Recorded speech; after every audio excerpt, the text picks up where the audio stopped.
acho que até a Folha de São Paulo tinha uma seção erramos. Infelizmente eles só confessam erros irrelevantes. O principal erro, que é o erro de ter escondido o Folha de São Paulo por 16 anos, eles nunca confessaram nem vão confessar.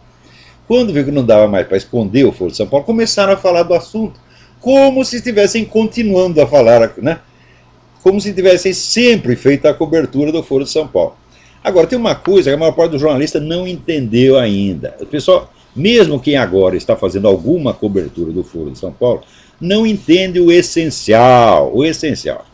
Eles vão lá na Assembleia, assistem à Assembleia e acham que conhecem o Folha de São Paulo. Ora, meu Deus do céu! O próprio Lula confessou em discurso oficial, no discurso que ele fez do 15º aniversário do Folha de São Paulo, que o principal no Folha de São Paulo era a oportunidade para os encontros discretos, onde nós tratávamos de certos assuntos de tal maneira que ninguém soubesse do que estávamos falando. Então o que interessa no Folha de São Paulo é sobretudo os bastidores. Claro que a Assembleia interessa também, porque aquilo que está consagrado em documento oficial não dá para esconder. Por exemplo, solidariedade às Farc. Quando eu digo que o PT é solidário com as Farc, isso não é uma interpretação que eu estou fazendo, não é uma adivinhação da minha parte, não, é um documento que está lá assinado pela unanimidade dos membros do Foro de São Paulo, numa Assembleia presidida pelo seu Luiz Inácio Lula da Silva. Então é oficial. Então está lá, solidariedade integral, não é condicional, é integral, não é parcial. Então quer dizer que se as Farc matar 30 mil pessoas, como matar, o seu Lula e a porra do seu partido estão integralmente solidários com isso. Né? Mas, ainda que a Assembleia e seus documentos oficiais tenham a sua importância, sem dúvida, sobretudo como provas, o essencial é sondar esses contatos discretos que houve. Tá certo? E dos quais, às vezes, os próprios participantes dão com a língua nos dentes, como o Lula já deu duas vezes. Né? Então, se você conhece as atas das assembleias e algo desses contatos discretos, e, pior ainda, se você acompanha os livros e artigos publicados pelos mentores do Foro de São Paulo, pelos intelectuais do Foro de São Paulo, então você pode, com razoável margem de probabilidade, prever o que eles vão fazer. Não é prever porque você vai tirar uma conjectura, não, é porque o plano está ali anunciado, nós vamos fazer isso, mais isso, mais isso, mais isso.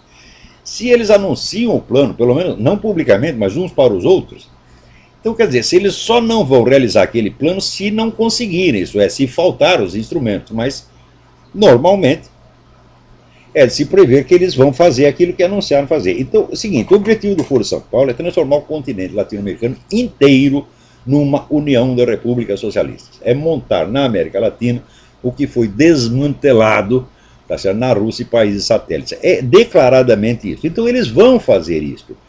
E esta, vamos dizer, esta integração econômica, administrativa, etc., tudo são passos para isto. Então, por exemplo, agora na eleição do Peru, né, vem este cretino desse Mário Vargas Llosa, tá certo, dizer que a vitória do Ollanta Humala é uma vitória da democracia, porque o outro lado, a Keiko Fujimori, representa o fujimorismo, o qual é fascismo. Eu digo, é só uma besta quadrada acha que o fujimorismo é mais perigoso para a democracia do que o Foro de São Paulo, porra. Fujimorismo é um negócio micro, só existe no Peru, um movimento local, e se cometeu crimes de violência, não, vamos dizer, não, nem se compara, mas nem de longe, aos crimes cometidos pelas Farc, pelo Fidel Castro e por toda essa gente. É uma questão de números. Né? E, em segundo lugar, o Fujimori não era tão poderoso assim, tanto não era poderoso que ele foi derrubado, né, e terminou na cadeia, porra. Agora, me mostra um governante do Foro de São Paulo que foi derrubado e foi parar na cadeia. Não aconteceu para nenhum e não vai acontecer, porque o Foro de São Paulo tem poder e tem conexões internacionais que o Fujimori jamais teve. Né? Por exemplo, estudem, né, a questão da máfia russa e vocês verão que a máfia russa hoje é a dona das Farc e, portanto, a dona do Foro de São Paulo, porra. Isso quer dizer, vocês estão lidando com a KGB. A KGB é a maior organização de qualquer tipo que já existiu e que se tornou mais poderosa ainda depois do fim do comunismo, porque eles mudaram o regime. A mudança de regime foi porque o sistema comunista tinha se tornado economicamente inviável. Tá certo? Então, eles achavam que, em vez de você continuar, a Rússia continuar fechada no comunismo, precisava abrir uma porta para você poder expandir as atividades da KGB para o mundo. Quem inventou isso? Não foi inventado ontem. Quem inventou isso foi o Laurent Beria, que foi o chefe do serviço secreto de Stalin.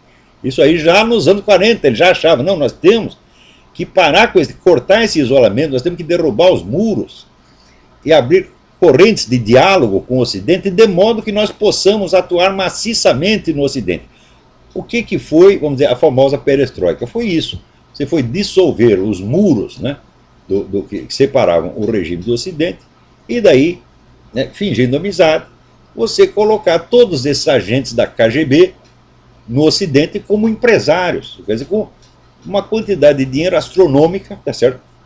E numa simbiose você tem os empresários, a máfia e a KGB, são todos a mesma coisa, a KGB está no controle. Isso aí está documentado em tantos livros, mas tantos livros, mas tantos livros, que, assim, a gente tem, recomendo um, tá? Tem Embarras de Choix, né? Você tem um livro do Vladimir Bukovsky que se chama União Europeia, uma nova União Soviética, né? Você tem esse livro. Você tem aqui tem mais um, vou mostrar para vocês aqui. Olha aqui.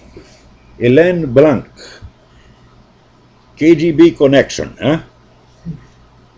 Na verdade é escrito em francês, KGB Connexion, Le Système Poutine. Quer dizer, é a KGB agora, não é a KGB do tempo de Stalin, do tempo do Brezhnev, né? Você tem os livros da grande historiadora do Império Soviético, que é Hélène Carrère d'Ancos. Ela escreveu vários livros sobre isso, né? Tem mais um aqui, vou mostrar para vocês. Aqui, outro livro. Renata Lesnik, outra grande estudiosa. L'Empire de toutes les mafias. O Império de todas as máfias. Quer dizer, é a KGB como está atuando agora através dos seus agentes laranjas, dos seus empresários e da máfia, aqui no Ocidente. Tá certo? É uma coisa absolutamente incontrolável. Leiam também o livro da Claire Sterling, a repórter do Reader's Digest, né, que chama Thieves' World, o mundo dos ladrões. E daí vocês vão começar a entender como é que o mundo funciona hoje. E vocês vão entender que as Farc não são nada mais do que um pseudópodo da KGB, meu Deus do céu. Agora, tem algum jornal que investiga isso, que quer saber?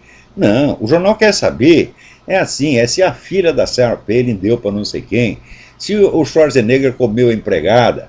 É disto. Veja, os jornais, a mídia se tornou uma feira de frivolidades. Quer dizer, num mundo em crise, num mundo repleto de guerra, de violência, de banditismo, criminalidade, tudo, eles ficam tratando dessas frescuras, meu Deus do céu. Quer dizer, é como o título do livro do Gilberto Amado, A Dança à Beira do Abismo. Né? Eles estão lá à beira do abismo, dançando. Então tem um outro livro que chama O Hotel do Apocalipse. Tem o Hotel 5 Estrelas, está todo mundo dançando em cima de um vulcão. É isso que está acontecendo. Quer dizer, esse pessoal jornalístico é de uma frivolidade, de uma futilidade criminosa. Né? Então, eu novamente apelo a todos os meus ouvintes, leitores e alunos, não comprem os jornais brasileiros, não comprem Folha de São Paulo, não comprem Estadão, não deem um puto de um tostão para essa gente, porra.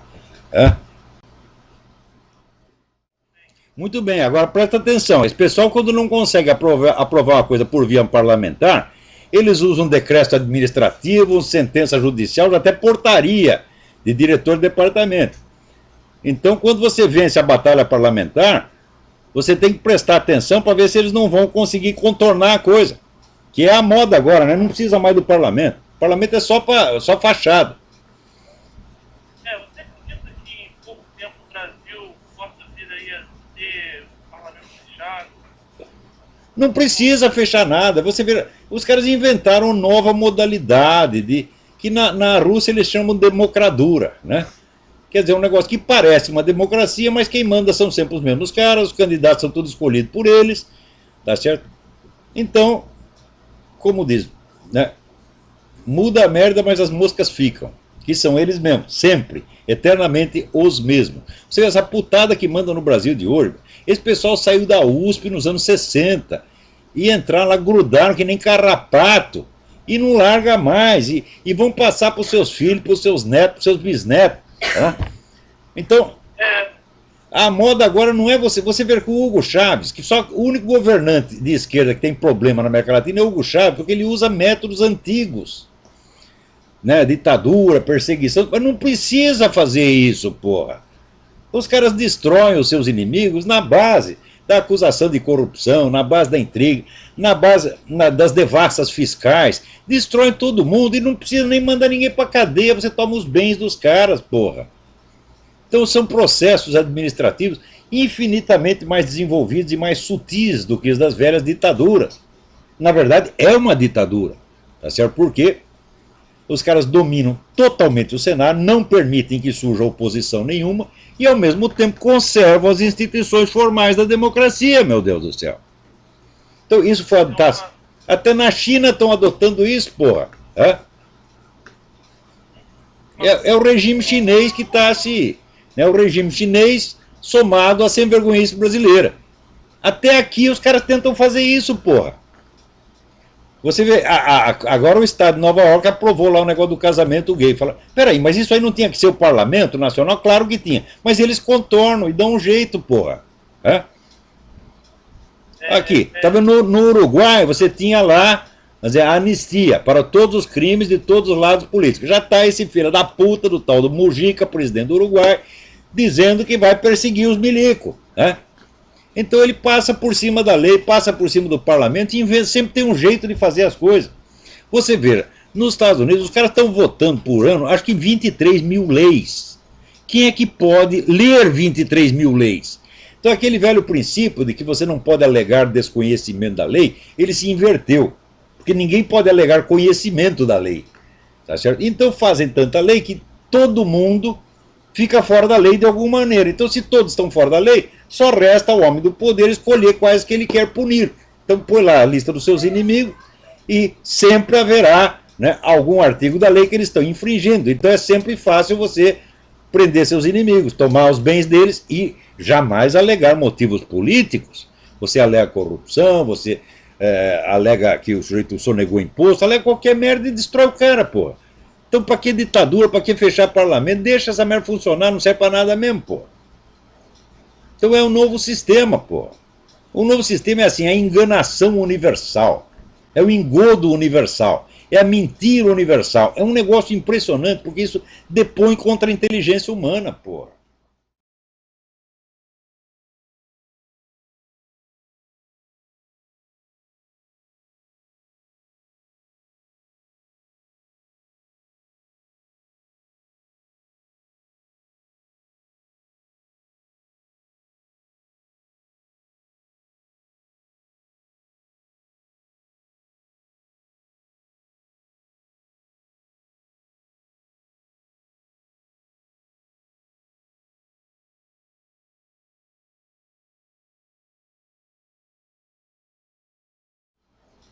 Então é um novo sistema, pô. O novo sistema é assim, a enganação universal. É o engodo universal. É a mentira universal. É um negócio impressionante, porque isso depõe contra a inteligência humana, porra. Quer dizer, o sujeito olha aí o Brasil e fala, não, mas o Brasil é democracia, porque tem eleições livres, tem liberdade de imprensa, etc, etc. Eu digo, ué, mas então por que não tem oposição, porra? É simples, meu filho. Se você é um conservador religioso, tenta arrumar um emprego na Folha de São Paulo. Fala, olha, eu quero aqui escrever uma coluna sobre turf. Daí eles olham para você e falam, não, você é um reacionário, cristão, fundamentalista, fora daqui. Pronto. Então não tem chance, pô. Não tem por onde você falar. Não tem por onde a sua voz se fazer ouvir. Mas as instituições formais estão todas aí. Então é o que o russo diz, é a democratura, pô. Na Rússia também tem eleição, não tem? Tem eleição, tem NIDA, tem etc. Só que tem o seguinte, a KGB é dona de tudo. Seria muito bom que esses nossos amigos aí do Brasil, que estão tão entusiasmados com o socialismo, com o bolivarismo, etc., etc., fizessem, né, uma visita, né, por exemplo, que fossem ali até o Museu do Levante de Varsóvia, onde se vê a maravilha que os alemães, conjugados com os russos, fizeram ali, destruindo 80% da cidade. Né? Tem assisti um filme lá com tomadas aéreas, onde você vê assim um deserto, pilhas e pilhas de tijolos, ruínas, tudo absolutamente caído, e os alemães fazendo aquilo dentro da cidade e os russos atacando a Polônia pelas costas. Um negócio assim sabe, de uma coragem, de uma grandiosidade que bem mostra o que é a mentalidade revolucionária. Né? Então, ali tive a oportunidade de conversar com vários personagens importantes, como Vladimir Tismaniano, que que é um cientista político, membro do nosso Inter-American Institute, autor de livros importantíssimos sobre a história do comunismo, e o grande responsável pela comissão de investigações dos crimes do comunismo. Eles ali em Bucareste eles têm uma instituição que chama o Instituto para a Investigação dos Crimes do Comunismo, e a essa altura já reuniu uma documentação absolutamente formidável. Né? Também tive conversa muito interessante com o filósofo romeno Oria Roman Patapievich, provavelmente o pensador romeno mais importante e criativo dos dias que correm. E a nossa conversa girou em torno do assunto que a nós nos pareceu o principal da vida contemporânea. E o assunto é o seguinte: em todos os países do leste europeu, os países da ex-cortina de ferro, quem está no poder hoje em dia são os mesmos fulanos que estavam lá no tempo do comunismo. Todos, com uma diferença essencial. Eles estão muito mais ricos agora. E são absolutamente intocáveis. Nada se pode fazer contra eles. Até na Polônia houve o caso, vamos dizer, de alguém que tentou um processo de indenização, uma coisa assim, e o juiz, o Supremo Tribunal lá respondeu: não, esses crimes não podem ser punidos porque não existe crime sem uma lei que o defina. E na época não havia Estado de Direito, então não havia lei, então não são crimes. Mas assim, é um raciocínio absolutamente maravilhoso. Alguém devia ter lembrado disso aí no julgamento de Nuremberg, né? Não, os nazistas não fizeram nada de errado porque na época não tinha lei que proibisse que eles matassem judeu a granel, então não é crime nenhum, né?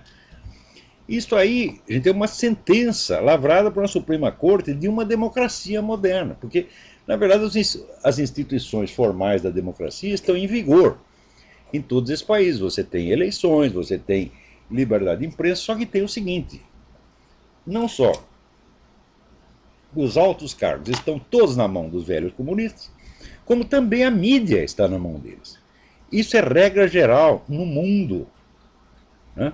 Então, isso significa o seguinte: tudo aquilo que o Anatoly Golitsyn escreveu no livro New Lies for Old, Novas Mentiras no Lugar das Velhas, se revela integralmente correto. Aliás, o diagnóstico não é só dele. Isso aqui você também vê nos livros do Vladimir Bukovsky, François Thom e inúmeros, Hélène Carrère-Dancos, todos os especialistas, estudiosos de assuntos soviéticos, entenderam já há muito tempo que a tal da perestroika não foi feita, tá certo, para mudar o regime, mas para salvá-lo. Né? Não foi feito para extinguir o regime comunista, mas para salvar a nomenclatura, salvar aquela elite, de maneira que se realizasse aquilo que no Brasil, né, tem aquele dito célebre: as moscas mudam, mas a merda é a mesma. Né? No caso, é invertido, porque a merda mudou, mas as moscas são as mesmas. Né? Então, isso quer dizer que o objetivo maior da perestroika, que foi salvar os maiores criminosos de todos os tempos, esses objetivos se realizaram integralmente. E então, ali conversando com o professor Oria Roman Patapievich, ele me perguntou: o que você acha que aconteceu nos últimos 20 anos para que esta absurdidade fosse possível? E nós ali, especulando, chegamos à conclusão seguinte: que o que aconteceu foi que a política internacional se tornou 80% secreta. Isso quer dizer que as instituições formais, democracia, mídia, etc., tudo isso virou só uma cortina de fumaça. As decisões verdadeiras são tomadas em outras instâncias.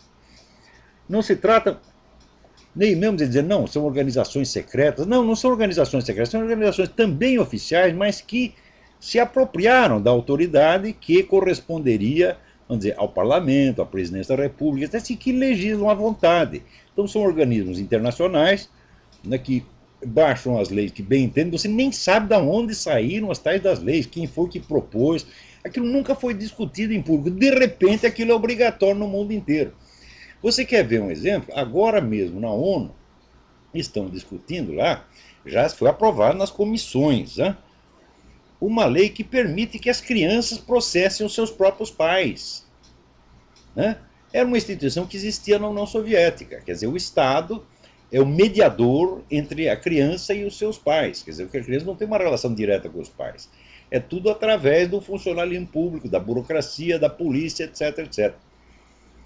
Então isso quer dizer que se um garoto denunciasse o pai como conspirador anticomunista, ele seria considerado, a criança seria considerada um herói. Não é isso? Tem até, não me lembro se na Hungria ou não sei onde, estátua de um garoto que denunciou o próprio pai.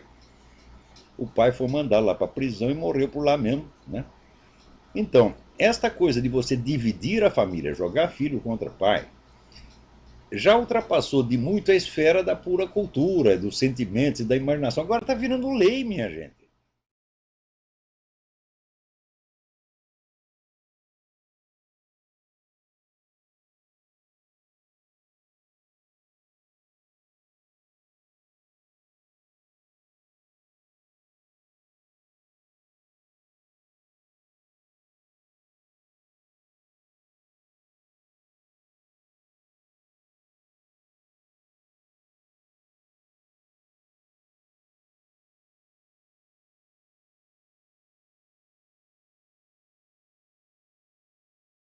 Né? Isso quer dizer que o seu filho de 5 anos inventa uma merda qualquer contra você, vai na delegacia e os caras te prendem, porra.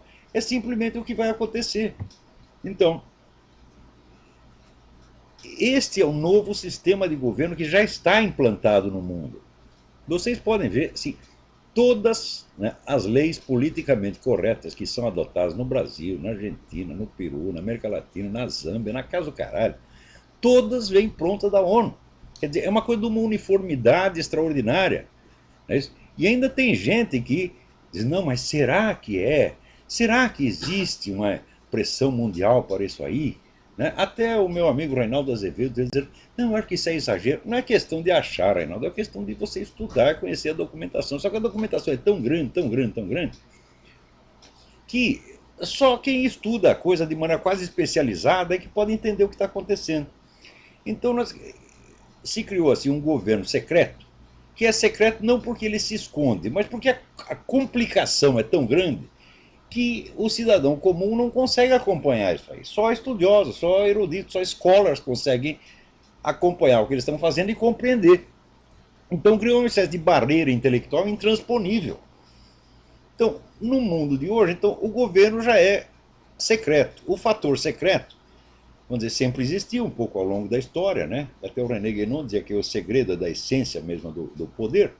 Mas, vamos dizer, até o século XIX, a influência, por exemplo, de serviços secretos se limitava mais ao campo militar. No século XX, os russos inventaram a tal da KGB, que chamava NKVD, que era a verdadeira administração do país. Quer dizer, o sistema soviético se baseava em dois pilares, a KGB e o partido. Tá certo? Mas, naturalmente, a KGB, que tinha a ficha de todos os membros do partido, era realmente quem mandava. O partido era uma fachada da KGB.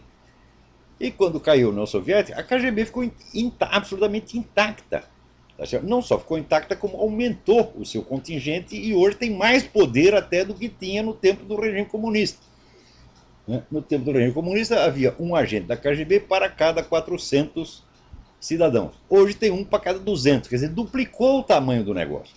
A KGB foi a maior organização de qualquer tipo que já existiu. Nunca ninguém fora da KGB soube qual é o tamanho do orçamento da KGB. E além da KGB, ainda tinha o Serviço Secreto Militar, o tal do GRU, que era uma entidade, uma delicadeza exemplar, que quando um dos seus traía, né, ou era acusado de traição, o sujeito era queimado vivo. Está no livro Memórias do Viktor Suvorov, que foi agente do GRU e conseguiu fugir, né? Então ele diz ali, olha, no GRU você só podia entrar. Só tinha um jeito de você sair. Saía pela chaminé em formato de fumaça, né? Então, isso era considerado uma coisa normal. E este sistema baseado inteiramente na polícia secreta, quer dizer, o Estado policial na sua forma mais pura que já existiu, né? Perto do qual até a Alemanha nazista, né, se aproximava mais de um caos do que de um regime totalitário, porque na Alemanha nazista você tinha 20 serviços secretos, cada um boicotando o outro, enquanto na Rússia você tem um negócio totalmente centralizado na mão da KGB e do GRU. Tá certo? Nem o partido podia com eles. Então, vamos dizer, a expressão mais pura do totalitarismo foi realmente o regime soviético, do qual o regime nazista foi apenas, vamos dizer, uma cópia remota e mal feita, né? Então, a gente vê que esse sistema sobreviveu muito bem, tá certo? À chamada liquidação da União Soviética. Um dos motivos pelos quais sobreviveu é que é o seguinte: nos últimos 20 anos de existência da União Soviética, quando as ideias de perestroika começaram a circular por aí, os capitalistas ocidentais, todos os governos ocidentais, retiraram o apoio que vinham dando aos dissidentes, que àquela altura estava metade na cadeia, e começou a apoiar os chamados comunistas reformistas. Começou a desprezar os dissidentes, não, aqueles são apenas uns idealistas, sonhadores, mas esses comunistas reformistas, tipo Gorbachev, tal, esses são os caras realistas, que vão realmente fazer alguma coisa. Então acontece que quando o sistema soviético veio abaixo, toda a elite ocidental tinha rabo preso com a KGB. Então, evidentemente, existe essa dupla proteção. Por um lado, vem o sistema totalitário que se protege a si mesmo, assegurando lugares, né, para os seus membros nas novas modalidades de governo. E, por outro lado, a elite ocidental inteira, dona dos meios de comunicação, encobrindo tudo para ninguém saber de coisa nenhuma e ninguém ficar brabinho com os comunistas. Quer dizer, é realmente assim, aliança de merda com bosta. Tá? O que mais pode? Esse é o mundo no qual nós estamos vivendo. Então é um mundo da falsidade total, da mentira total. E ao mesmo tempo, o sistema da mídia internacional se transformou apenas, vamos dizer, numa rede de camuflagens. Tá certo? Não, isso quer dizer, a grande mídia não tem confiabilidade mais nenhuma. Quer dizer, não se trata das antigas distorções do noticiário, viés, etc. Não, assim, é mentira estruturada, é negócio de engenharia social mesmo. Né? Você quer ver, outro dia, alguém me manda aqui, veja que coisa, uma notícia de 2010. Né? Mas que eu desconhecia completamente, porque aqui só saiu em sites, vamos dizer, de ONGs, sites de protesto, etc. Não saiu uma palavra na grande mídia. Em 2010 houve um protesto islâmico na Noruega, onde 50 mil militantes radicais islâmicos saíram pelas ruas, jogando granadas, tocando fogo em tudo, agredindo pessoas, matando, fizeram um festival. Tá certo?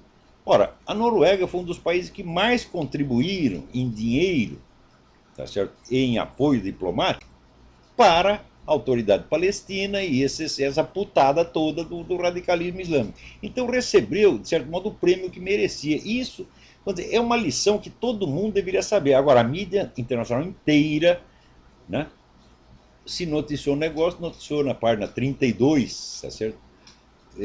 Bem escondidinho, quando é uma coisa que tinha que ser manchete no mundo inteiro, porque é um fato altamente significativo e mostra qual é o destino que espera todos os países que estão contando com a possibilidade de amansar essa gente mediante favores e doces palavras. O que vocês vão receber é uma fumeta no cu, tá certo? Que será inesquecível, inesquecível. É uma piroca com lixa, você tá entendendo? Então, e pior, a gente não pode ficar com dó, coitadinho dos noruegueses, né? Que tomaram no cu porque sentaram na piroca, tá entendendo? Quem mandou sentar, porra, né?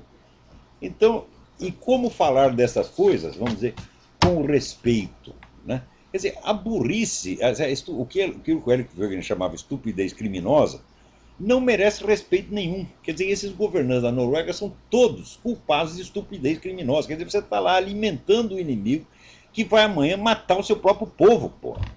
Agora, todos os governos do Ocidente estão fazendo isso há muito tempo, né? E você viu, outro dia eu estava lendo aqui um artigo do nosso colega, Ted Baer, que é membro do Inter-American, né? E ele contestando o direito que o Estado de Nova York tinha de legalizar, entre aspas, o casamento gay. Porque ele mostra que isso fere a Constituição, não só fere a Constituição americana, como realiza, né, um dos objetivos primordiais do movimento revolucionário mundial, tal como se expressa ali no capítulo 2 do Manifesto Comunista, quer dizer, a destruição da família. Então, a destruição da instituição familiar é um objetivo permanente, por assim dizer, do movimento revolucionário, né? Então, o Ted Baer tem toda a razão no que ele está dizendo ali, o artigo está muito bem escrito, formidável, mas eu tenho algo a acrescentar, que depois até não vou falar só não, eu vou escrever também. Tá certo? Isso aqui é importante, vocês têm que meter isso na cabeça, né? Normalmente, quando você vê essas bandeiras levantadas pelo movimento revolucionário, como gaysismo, feminismo, sex lib, o caralho a quatro, entendeu? Sempre aparecem pessoas do outro lado indignadas, defendendo os seus valores e argumentando, e frequentemente até levando a melhor na discussão. Tá certo? Mas, se leva a melhor na discussão, por que o outro lado sempre acaba vencendo na prática? Por um motivo muito simples. Cabeça de revolucionário não funciona como as outras pessoas. Não funciona como ser humano normal. Tá certo? Isso quer dizer que toda bandeira que um revolucionário levanta não é nunca, nunca, nunca um ideal literal no qual ele acredite sinceramente e que ele pretenda realizar. Nunca é isto. Tá certo? O revolucionário muda de metas com a constância que muda mais de meta do que muda de cueca. Tá? Muda do dia para a noite. Tão logo ele vê que aquela bandeira que ele está defendendo levou a pior na argumentação, ou está difícil de se realizar na prática, ele passa para o negócio contrário, porra. Às vezes não é nem sucessivo, às vezes é simultâneo. Ele defende uma coisa num país e a coisa contrária no outro país. Como, por exemplo, na primeira metade do século XX, enquanto na Rússia eles promoviam a perseguição antirreligiosa mais sangrenta da história humana, matando cristão adoidado, né, para impor, vamos dizer, o ateísmo como doutrina oficial, ao mesmo tempo, no Ocidente, eles tentavam ganhar os cristãos pela lisonja e pela imitação, né, imitação doce do discurso religioso. Então diziam uma coisa aqui, a coisa contrária do outro lado, conforme as conveniências de momento e de lugar, o revolucionário muda, tá certo, de posição com uma facilidade extraordinária. Por exemplo, quem conhece a história do Partido Comunista sabe que para você encontrar, por exemplo, nos anos 50, 60, se você queria encontrar uma família patriarcal tradicional, né, rígida, hierárquica, daquelas que aparecem em filme italiano, filme de siciliano, era só procurar um cara do comitê estadual ou do comitê central do Partido Comunista. Eram os pais mais autoritários, mais rígidos e mais moralistas que tinha, né? Ao mesmo tempo, por exemplo, você falar de gay, né, para aquela gente, eles odiavam, tinham um nojo. Olha, a posição do comunista perante o gaysismo você pode encontrar nas obras do famoso Dr. Wilhelm Reich, que é um apóstolo do sex lib. Ele dizia o seguinte, que o homossexualismo é uma perversão criada graças à alienação capitalista, e que quando viesse a sociedade socialista não teria mais viados no mundo, né?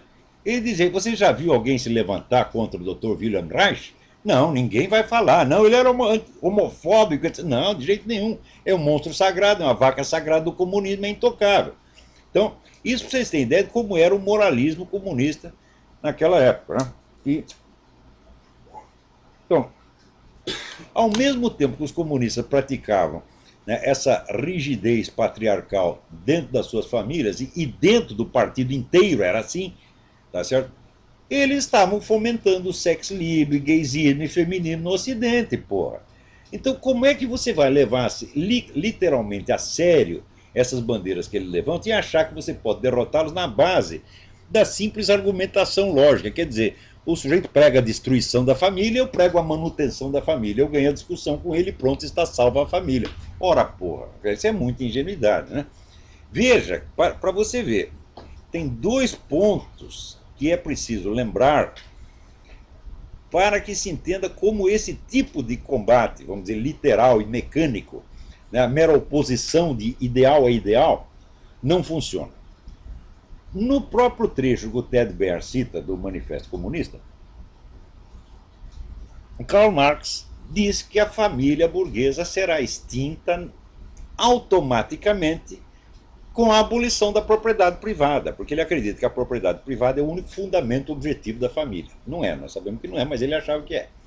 Então ele achava que abolindo a propriedade privada, a família desapareceria espontaneamente ao longo dos séculos. Tá? Então, o importante ali era se concentrar na destruição da propriedade privada por meio, vamos dizer, de uma revolução violenta que destruísse, matasse a classe burguesa, tomasse os seus bens e pronto, daí a família ia acabar sozinha. Passados, né, menos de um século, já aparece Antônio Gramsci e a escola de Frankfurt com a conversa simetricamente oposta. Por quê? Porque eles viram que destruir a propriedade privada não era tão fácil. Né? Você vê que na União Soviética sempre existiu propriedade privada ilícita e legal, mas que não dá para você exterminar, porque se exterminasse aquela propriedade privada, vinha abaixo toda a economia soviética. Então o comunismo, o socialismo, era só uma fachada. Na verdade, você tinha ali um capitalismo clandestino que alimentava o país. Então viram que liquidar a propriedade privada não era tão fácil. Né? Então o que fizeram esses filhas da puta, Antônio Gramsci, o pessoal da escola de Frankfurt? Inverteu 180 graus a teoria marxista da infraestrutura e superestrutura. Porque, segundo Karl Marx, a economia é a infraestrutura, ou seja, a parte real da história, e em cima tem um véu ideológico, que é a superestrutura. Então a família seria parte da superestrutura. E a base seria a economia de propriedade privada. Então, retirando a infraestrutura, a superestrutura viria abaixo naturalmente. Era assim que achava Karl Marx. Como destruir a propriedade privada se revelou muito mais difícil do que eles poderiam esperar, e na verdade é impossível, é materialmente impossível a eliminação da propriedade privada. Né? Então eles decidiram inverter tudo. Ou seja, em vez de destruir a propriedade privada para daí destruir a família automaticamente, não, nós temos que destruir a família primeiro. E daí talvez cheguemos à destruição da propriedade privada. Ora, pô, o que você acha de uma teoria que inverte em 180 graus o que estava dizendo e continua dizendo que é a mesma, afirmando que é a mesma teoria? É claro que isso não é teoria nenhuma, isso é um charlatanismo oportunista do mais rasteiro, do mais vagabundo, do mais sem vergonha. Né? Então quer dizer que agora, depois disso, o negócio piorou. Piorou, porque depois, teórico mais recente, Ernesto Laclau, dito pensador marxista, ele já diz o seguinte, já diz que não existe nem mesmo ideologia de classe, quer dizer, você tem uma burguesia que tem uma ideologia burguesa, um proletário que tem uma ideologia proletária, e assim por diante. Não, ele diz que o discurso revolucionário, a propaganda revolucionária, cria a classe que vai apoiá-la. Quer dizer que, em vez, vamos dizer, do elemento cultural ser a superestrutura que se ergue em cima da infraestrutura econômica, é o contrário. O discurso, a palavra, a cultura é o fundamento que gera a sua própria base econômica, porra. Então, a teoria que começa a dizer uma coisa e no fim diz a coisa exatamente inversa, é claro que não é teoria nenhuma, porra. Esse aí é que nem esse garoto mentiroso, pego em flagrante, começa a inventar historinha. Então, o marxismo é esta merda, minha gente. Tem uma série de pretextos só para os caras ter dinheiro, ter poder, mandar nos outros, tá certo? Poder fazer o que quiser, tá? Matar, roubar, estuprar e se achar lindo, maravilhoso. Então, agora, para piorar a coisa, né? Veja, a gente vê em todo o Ocidente pessoas religiosas, bem intencionadas, conservadoras, querendo defender a família. Então faz lá um belo discurso em favor da família e contra a destruição da família, etc, etc. Mas peraí. Será que esse pessoal revolucionário está mesmo destruindo a família? Hã? Note bem. Então, primeiro, esses grandes grupos globalistas que dão dinheiro a rodo para os movimentos esquerdistas, todos eles se constituem de famílias dinásticas, que continuam rigorosamente, patriarcalmente, ao longo dos séculos. Vê se os Rockefeller querem dissolver a sua família. Ah, nós vamos tentar aqui novas modalidades de organização familiar, vamos chamar aqui um monte de gay, tá certo?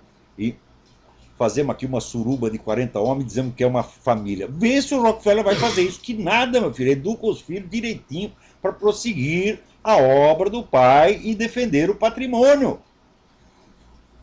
Se você pegar lá no grupo Bilderberg, com exceção daqueles que são eclesiásticos, católicos, que tem lá também, tá certo? Todos são patriarcas de famílias dinásticas, que jamais permitirão que suas famílias sejam dissolvidas por sexo livre, por gaysismo ou pelo que quer que seja.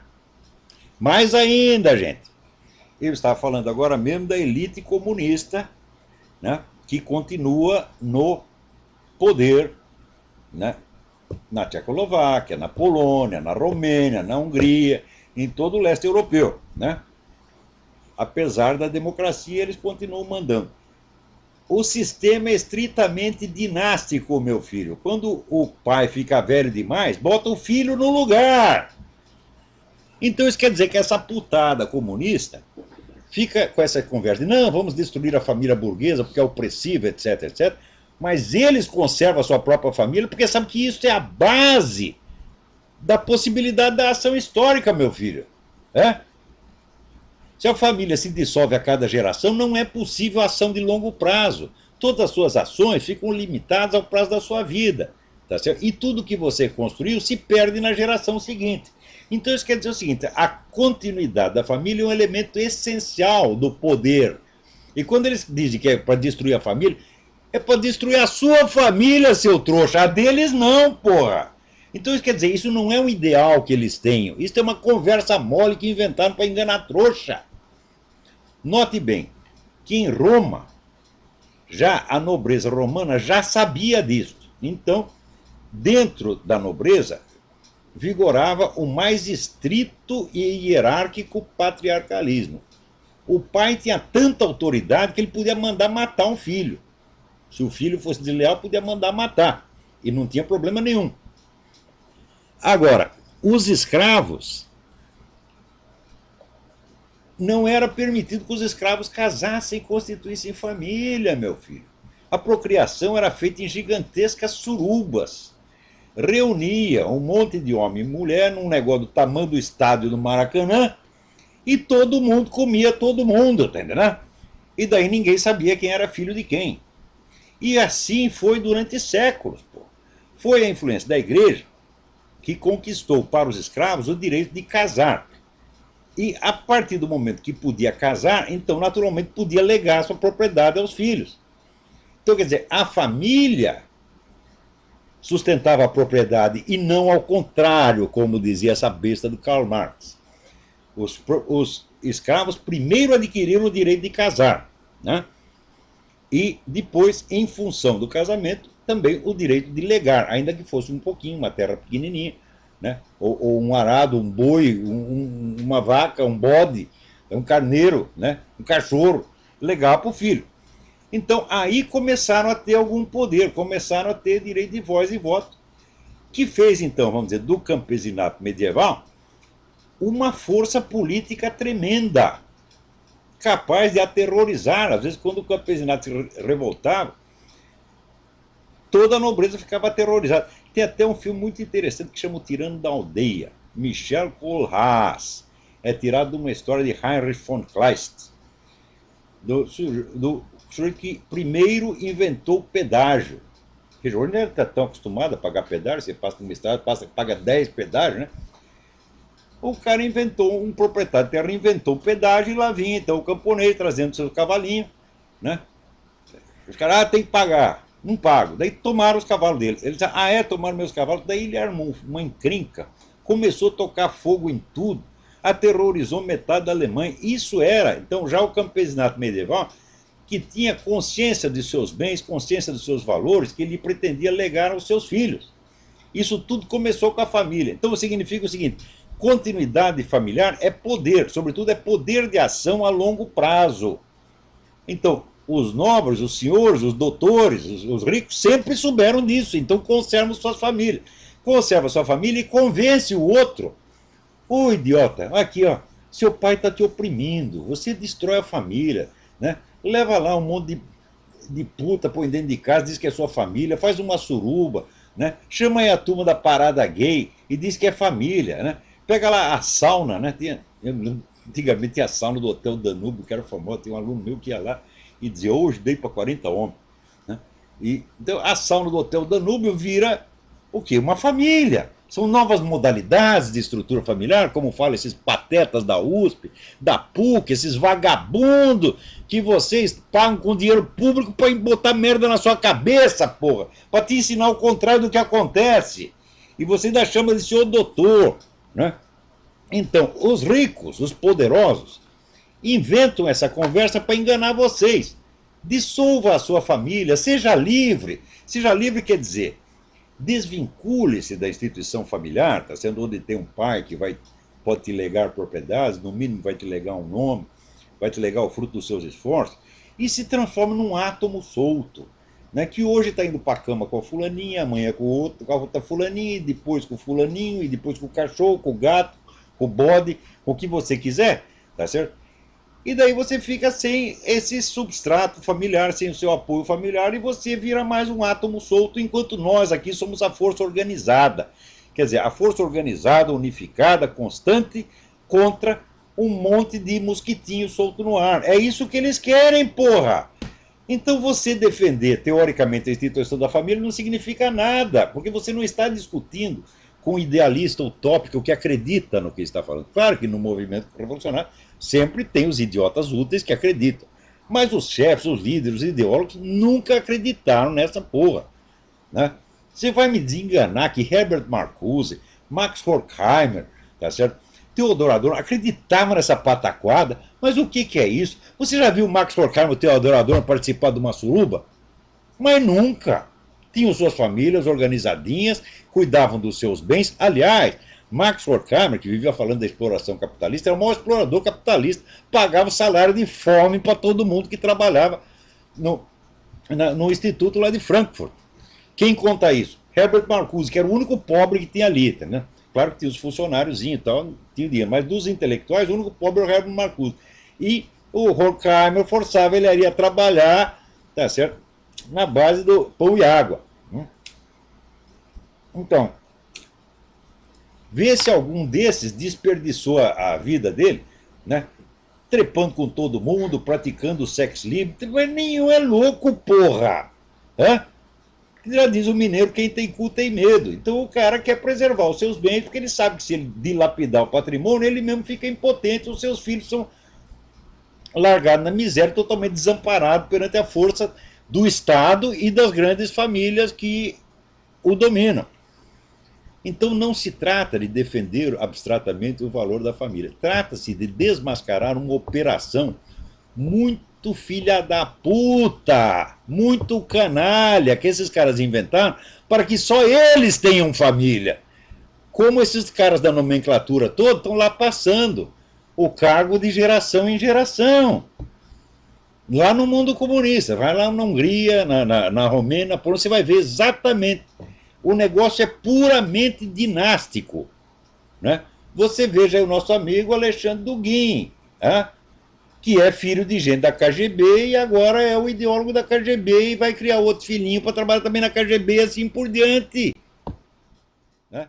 Então, lá. Aliás, aqui o Bonifácio J.S. Pereira pergunta: como podemos perceber a mentalidade revolucionária em nós mesmos?